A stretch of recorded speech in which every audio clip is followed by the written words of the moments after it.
வணக்கம். ஜாபர்கான்பேட் அன்னபுஷ்பம் காய்கறி கடை. இந்த மாதிரி காலையில் பாருங்கள், அழகாக வந்து காலையில் ஃப்ரெஷ்ஷாக நம்ம கண் ஏற்ற மாதிரியே கட் பண்ணி அழகாக கொடுக்குறாங்க. எல்லா வகையான கீரையும் இருக்குது, எல்லா வகையான காய்கறியும் இருக்குது. இந்த மாதிரி நம்ம ஃப்ரெஷ்ஷாக நம்ம கண் பட வாங்குறது ரொம்ப நல்லது. நீங்கள் அந்த ஆன்லைனில் வாங்கிட்டு அவன் எப்போ வாங்கினா எப்போ அதை பேக் பண்ணானே தெரியாது. இந்த ஆன்லைனில் வாங்குறீங்க, ஆனால் வந்து வீட்டில் வந்து ஒன்றும் இல்லை, ஆன்லைனில் வாங்குறது பெரிய விஷயம் கிடையாது. ஆன்லைனில் வாங்குங்க, ஆனால் ஒரு நாள் வச்சு மறுநாள் எடுத்து பாருங்கள். அந்த கேரட்டாக இருக்கட்டும், காய்கறியாக இருக்கும், காஞ்சி போய் வத்தலாக இருக்கும். இது மாதிரி எப்பயுமே இது மாதிரி நம்ம வீட்டு அருகில் இருக்கிற மாதிரி காய்கறி கடையாக இருக்கட்டும், மல்லிகை கடையாக இருக்கட்டும், அவங்கக்கிட்ட வாங்குங்க பொருளை. அதை விட்டுட்டு நீங்கள் ஆன்லைனில் வாங்கி ஒரு காசு இருக்கிறால வளமாக்குறீங்களே தவிர, ஆனால் உண்மையாக உழைக்கிறவங்களுக்கு அந்த மதிப்பு கொடுக்க மாட்டீங்க. இதுதான் உண்மை. இன்றைக்கி இருக்கிற நிலவரம். நிஜமாக பாருங்கள், எல்லா காய்கறியுமே அவ்வளோ ஃப்ரெஷ்ஷாக இருக்குது பாருங்கள். நீங்கள் ஆன்லைனில் வாங்கினா இது மாதிரி இருக்கா, ஆனால் பார்க்கும் போது தெரியும் உண்மையிலே உடலுக்கு கெடுதி.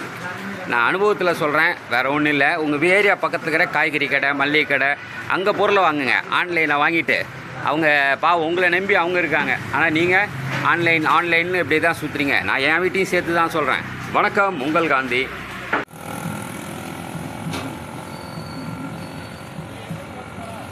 விடிய காலையில் பிரியாணி, இஎஸ்ஐ ஹாஸ்பிட்டல், கேகே நகர்.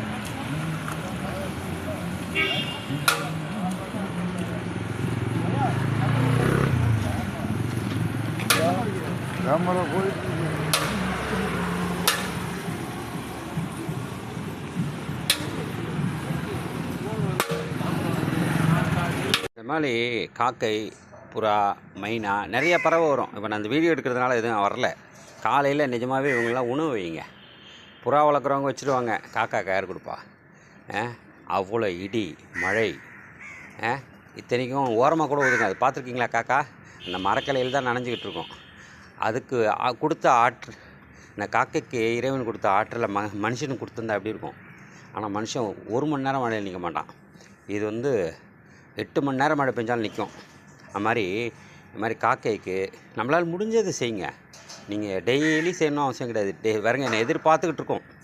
டெய்லி என்ன, நான் மொட்டை மாடிக்கு வந்தேன்னா பாருங்கள், இந்த புறா வரும், மைனா இருக்கும், நிறையா வரும்.